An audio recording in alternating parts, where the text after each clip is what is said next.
আমার নাম মোহাম্মদ মাহাদি হাসান। আমার খামারের নাম হাসান এগ্রো। আমার খামারের ঠিকানা শালনা, গাজীপুর ফরেস্ট অফিস।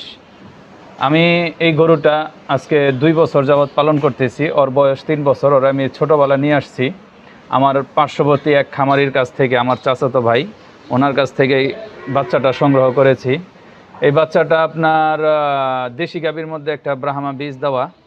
তো এই গাভীর এই সারটারে আমরা নিয়মিত রেগুলার যে সমস্ত দানাদার মিক্স আছে, ভুট্টা, খেসারি, সয়াবিন, এই মিক্সার খাবার খাওয়াচ্ছি। কোনো ধরনের ফিড আজ পর্যন্ত ওরে খাওয়াই নাই।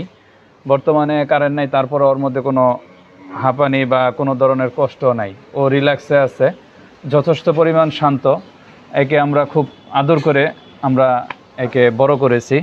এবছর কোরবানির মধ্যে ইনশাল্লাহ আমরা 2026-এর কোরবানির মধ্যে আমরা ছেড়ে দেওয়ার চেষ্টা করব।